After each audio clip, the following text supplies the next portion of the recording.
ಈ ವರ್ಷ ವರಮಹಾಲಕ್ಷ್ಮಿ ವ್ರತವನ್ನು ಆಗಸ್ಟ್ 21 ಅಥವಾ ಆಗಸ್ಟ್ 28 ಯಾವ ದಿನ ಆಚರಿಸಬೇಕು? ಶ್ರಾವಣ ಮಾಸದಲ್ಲಿ ಯಾವ ಕೆಲಸ ಮಾಡಿದರೆ ಶ್ರೇಷ್ಠ? ತಾಯಿ ಲಕ್ಷ್ಮಿಗೆ ಪ್ರಿಯವಾದ ಯಾವ ವಸ್ತುಗಳನ್ನು ಖರೀದಿಸಬೇಕು? ಶ್ರಾವಣ ಮಾಸದಲ್ಲಿ ಬರುವ ಸೋಮವಾರ, ಮಂಗಳವಾರ, ಶುಕ್ರವಾರ ಹಾಗೂ ಶನಿವಾರದ ಮಹತ್ವ. ವರಮಹಾಲಕ್ಷ್ಮಿ ವ್ರತದ ದಿನವೇ ಗ್ರಹಣ ಬಂದಿದೆ, ಆಚರಿಸಬೇಕಾ ಎಂದು ಈ ವಿಡಿಯೋದಲ್ಲಿ ತಿಳಿಯೋಣ. ಅತ್ಯಂತ ಶ್ರೇಷ್ಠವಾದ ಮಾಸಗಳಲ್ಲಿ ಶ್ರಾವಣ ಮಾಸ ಕೂಡ ಒಂದು. ಈ ಮಾಸದಲ್ಲಿ ಶ್ರೀಮನ್ನಾರಾಯಣ ಮತ್ತು ಮಹಾಲಕ್ಷ್ಮಿ ಹಾಗೂ ಈಶ್ವರನ ಆರಾಧನೆಯಿಂದ ಸಮಸ್ತ ಸುಖ ಸಂಪತ್ತುಗಳು ವೃದ್ಧಿಯಾಗುತ್ತವೆ. ಶ್ರಾವಣ ಮಾಸದ ಪ್ರತಿದಿನವೂ ಒಂದೊಂದು ವಿಶೇಷತೆ ಇರುತ್ತದೆ. ಈ ಮಾಸವು ಸತ್ಕಾರ್ಯ ಮತ್ತು ದೇವತಾರಾಧನೆಗೆ ಬಹಳ ಶ್ರೇಷ್ಠ. ಶ್ರಾವಣ ಮಾಸದಲ್ಲಿ ಮಾಡುವ ಪೂಜೆ ಪುನಸ್ಕಾರಗಳಿಗೆ ಕೋಟಿ ಜನ್ಮಗಳ ಪುಣ್ಯ ಲಭಿಸುವುದಲ್ಲದೆ ದೇವಾನು ದೇವತೆಗಳ ಸಂಪೂರ್ಣ ಅನುಗ್ರಹ ಪ್ರಾಪ್ತಿಯಾಗುತ್ತದೆ. ಅಷ್ಟೇ ಅಲ್ಲದೆ ಮೊದಲನೆಯ ಬಾರಿಗೆ ಯಾವುದಾದರೂ ಕೆಲಸವನ್ನು ಆರಂಭಿಸಲು ಇದು ಅತ್ಯಂತ ಪ್ರಶಸ್ತವಾದ ಮಾಸವೆಂದೇ ಹೇಳಬಹುದು. ಈ ವರ್ಷ ಶ್ರಾವಣ ಮಾಸವು ಆಗಸ್ಟ್ 13 ಗುರುವಾರ ಪ್ರಾರಂಭವಾಗಿ ಸೆಪ್ಟೆಂಬರ್ 11 ಶುಕ್ರವಾರದಂದು ಮುಕ್ತಾಯವಾಗುತ್ತದೆ. ಈ ಮಾಸದಲ್ಲಿ ತಾಯಿ ಲಕ್ಷ್ಮಿಯನ್ನು ಶ್ರದ್ಧಾ ಭಕ್ತಿಯಿಂದ ಪೂಜಿಸಿ ಆರಾಧಿಸಿದರೆ ಅದೆಂಥದ್ದೇ ಕಷ್ಟಗಳಿದ್ದರೂ ನಿವಾರಣೆಯಾಗಿ ಮನೆಯಲ್ಲಿ ಸಂಪತ್ತು, ಉತ್ತಮ ಆರೋಗ್ಯ, ಉದ್ಯೋಗದಲ್ಲಿ ಯಶಸ್ಸು, ಮಕ್ಕಳ ಶಿಕ್ಷಣದಲ್ಲಿ ಪ್ರಗತಿ, ಹೀಗೆ ಪ್ರತಿಯೊಂದು ಕೆಲಸದಲ್ಲೂ ಅಂದುಕೊಂಡ ಯಶಸ್ಸು ಖಂಡಿತ ಪ್ರಾಪ್ತಿಯಾಗುತ್ತದೆ. ಧಾರ್ಮಿಕ ಕಾರ್ಯಗಳಿಗೆ ಭಗವಂತನ ಒಲುಮೆಯನ್ನು ಪಡೆಯಲು ಪ್ರಶಸ್ತವಾದ ಕಾಲವಾಗಿದೆ. ಶ್ರಾವಣ ಸೋಮವಾರ, ಮಂಗಳಗೌರಿ ವ್ರತ, ವರಮಹಾಲಕ್ಷ್ಮಿ ವ್ರತ, ಹೀಗೆ ಅನೇಕ ಹಬ್ಬ ಮತ್ತು ವ್ರತಗಳನ್ನು ಆಚರಿಸುವ ಪುಣ್ಯಕಾಲ. ಈ ಮಾಸದಲ್ಲಿ ಶಿವನನ್ನು ಆರಾಧಿಸಿದರೆ ಪುಣ್ಯ ಫಲವನ್ನು ಪಡೆಯಬಹುದು. ಪವಿತ್ರವಾದ ಈ ಮಾಸದಲ್ಲಿ ಶಿವನ ಆರಾಧನೆ ಮಾಡಿದರೆ ಮೋಕ್ಷ ಪ್ರಾಪ್ತಿಯಾಗುವುದಲ್ಲದೆ ಬೇಡಿದ್ದನ್ನು ಕೊಡುವ ಶಿವನ ಕೃಪೆ ಸಂಪೂರ್ಣ ಪ್ರಾಪ್ತವಾಗುತ್ತದೆ.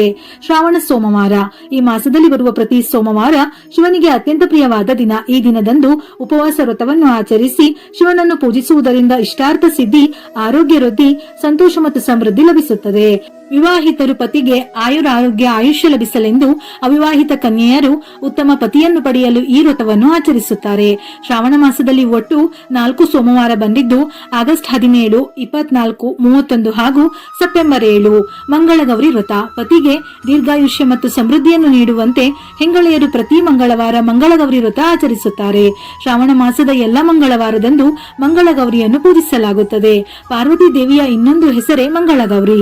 ಕೆಲವೆಡೆ ನವ ದಂಪತಿಗಳು ಈ ವ್ರತವನ್ನು ಕಡ್ಡಾಯವಾಗಿ ಆಚರಿಸಬೇಕು. ಮಂಗಳಗೌರಿ ವ್ರತದ ಬಗ್ಗೆ ಶ್ರೀಕೃಷ್ಣನೇ ದ್ರೌಪದಿಗೆ ವಿವರಿಸಿದನೆಂದು ಪುರಾಣಗಳು ಹೇಳುತ್ತವೆ. ಈ ವರ್ಷ ಶ್ರಾವಣ ಮಾಸದಲ್ಲಿ ಒಟ್ಟು 4 ಮಂಗಳವಾರವು ಬಂದಿದ್ದು ಆಗಸ್ಟ್ 18, 25, ಸೆಪ್ಟೆಂಬರ್ 1 ಹಾಗೂ 8. ವರಮಹಾಲಕ್ಷ್ಮಿ ವ್ರತ, ಶ್ರಾವಣ ಮಾಸದಲ್ಲಿ ಆಚರಿಸುವ ಪ್ರಮುಖ ಹಬ್ಬಗಳಲ್ಲಿ ವರಲಕ್ಷ್ಮಿ ಅಥವಾ ವರಮಹಾಲಕ್ಷ್ಮಿ ವ್ರತವು ಪ್ರಮುಖವಾಗಿದೆ. ಶ್ರಾವಣ ಮಾಸದಲ್ಲಿ ಬರುವ ಶುಕ್ರವಾರವನ್ನು ಶ್ರಾವಣ ಶುಕ್ರವಾರ ಅಥವಾ ಸಂಪತ್ ಶುಕ್ರವಾರವೆಂದು ಕೂಡ ಕರೆಯುತ್ತಾರೆ. ಶ್ರಾವಣ ಮಾಸದಲ್ಲಿ ಒಟ್ಟು 5 ಶುಕ್ರವಾರ ಬಂದಿದ್ದು ಆಗಸ್ಟ್ 14, 21, 28, ಸೆಪ್ಟೆಂಬರ್ 4 ಹಾಗೂ 11.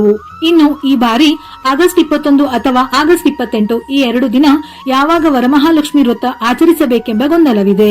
ಆಗಸ್ಟ್ 28ರಂದು ಆಚರಿಸುವ ಶ್ರಾವಣ ಹುಣ್ಣಿಮೆಗೆ ನೂಲು ಹುಣ್ಣಿಮೆ ಎಂದು ಕೂಡ ಕರೆಯುತ್ತಾರೆ. ಅಂದರೆ ಹಳೆಯ ಜನಿವಾರವನ್ನು ಪದ್ಧತಿ ಪ್ರಕಾರ ತೆಗೆದು ಹೊಸದಾದ ಜನಿವಾರವನ್ನು ಸರಿಯಾದ ಶಾಸ್ತ್ರಕ್ಕೆ ಅನುಗುಣವಾಗಿ ಧರಿಸುತ್ತಾರೆ. ಇನ್ನು ಕೆಲವು ಕಡೆ ನೂತನ ಉಪಕರ್ಮ ಅಂದರೆ ಹೊಸದಾಗಿ ಉಪನಯನ ಆದವರ ಮನೆಯಲ್ಲಿ ಈ ಹುಣ್ಣಿಮೆಯ ದಿನ ಹೋಮ ಹವನವನ್ನು ಮಾಡುತ್ತಾರೆ.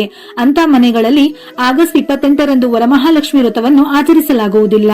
ಅಂತವರು ಆಗಸ್ಟ್ 21ರಂದೇ ಆಚರಿಸುತ್ತಾರೆ. ಹಾಗಾಗಿ ಈ ವರ್ಷ ಆಗಸ್ಟ್ 28ರಂದು ವರಮಹಾಲಕ್ಷ್ಮಿ ವ್ರತ ಆಚರಣೆ ಮಾಡುವುದು ಶಾಸ್ತ್ರದ ಪ್ರಕಾರ ಶ್ರೇಷ್ಠ. ಯಾಕೆಂದರೆ ಹುಣ್ಣಿಮೆಗೆ ಹತ್ತಿರ ಇರುವ ಶುಕ್ರವಾರದ ದಿನ ಹಾಗೂ ಆ ದಿನ ಚಂದ್ರನ ಬೆಳಕು ಇರಬೇಕು. ಇದು ಆಗಸ್ಟ್ 28ನೇ ತಾರೀಕು ಇರುವುದರಿಂದ ಆ ದಿನ ಆಚರಿಸಿದರೂ ಶ್ರೇಷ್ಠ.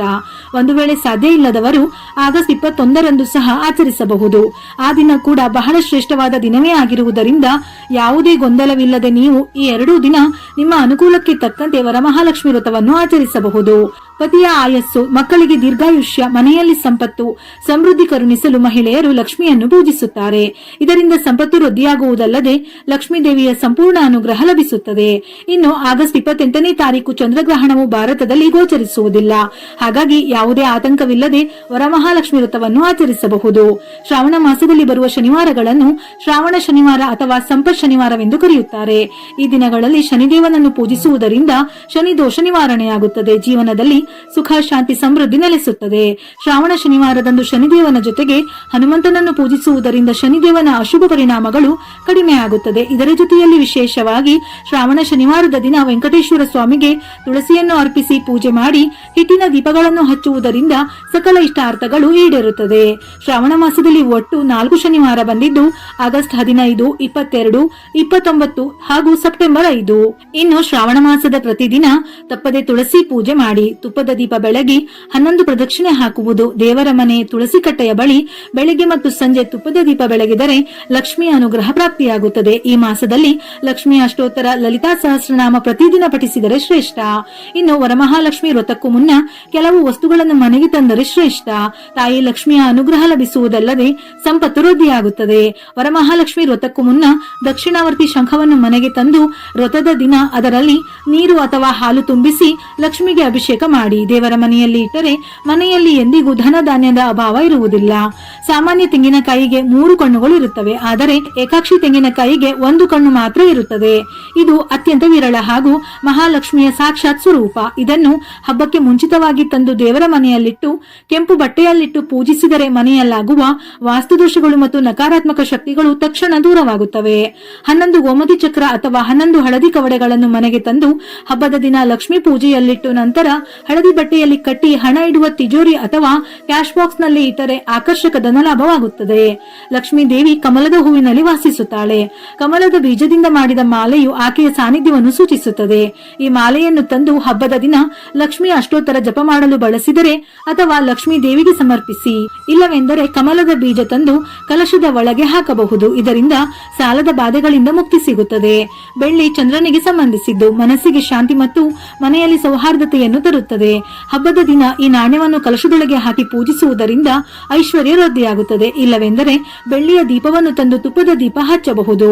ಹೊಸ ತುಳಸಿ ಗಿಡವನ್ನು ತಂದು ಈಶಾನ್ಯ ದಿಕ್ಕಿನಲ್ಲಿ ನೆಟ್ಟು ಪೂಜಿಸುವುದು ಶ್ರೇಷ್ಠ. ಇದರ ಜೊತೆಯಲ್ಲಿ ಪೂಜೆಗೆ ಹೊಸದಾದ ಹಿತ್ತಾಳೆ ಅಥವಾ ತಾಮ್ರದ ಕಲಶ ತರುವುದು ಶುಭದಾಯಕ. ಇನ್ನು ಅರಿಶಿನ, ಕುಂಕುಮ, ವರಮಹಾಲಕ್ಷ್ಮಿ ಕಲಶಕ್ಕೆ ಇಡಲು ರವಿಕೆ ಕಣ ಅಥವಾ ಸೀರೆ ಹೀಗೆ ದೇವತಾ ಆರಾಧನೆಗೆ ಸಂಬಂಧಪಟ್ಟ ವಸ್ತುಗಳನ್ನು ಖರೀದಿಸುವುದು ಶ್ರೇಷ್ಠ. ಮೇಲೆ ಹೇಳಿದ ಎಲ್ಲಾ ವಸ್ತುಗಳನ್ನು ತರಬೇಕೆಂದೇನೂ ಇಲ್ಲ. ನಿಮ್ಮ ನಿಮ್ಮ ಅನುಕೂಲಕ್ಕೆ ತಕ್ಕಂತೆ ತಂದು ಆ ತಾಯಿಯನ್ನು ಶ್ರದ್ಧಾ ಭಕ್ತಿಯಿಂದ ಪೂಜಿಸಿದರೆ ಸಾಕು, ಸಕಲ ಸಂಪತ್ತುಗಳನ್ನು ಕರುಣಿಸುತ್ತಾಳೆ. ವಿಡಿಯೋ ಇಷ್ಟ ಆಗಿದ್ದಲ್ಲಿ ಮರೆಯದೆ ಲೈಕ್ ಕೊಟ್ಟು ನಿಮ್ಮವರಿಗೆ ಶೇರ್ ಮಾಡಿ. ಇದೇ ರೀತಿಯ ಮನಮುಟ್ಟುವ ಉಪಯುಕ್ತ ಮಾಹಿತಿಗಳಿಗಾಗಿ ಮತ್ತೆ ಭೇಟಿಯಾಗೋಣ.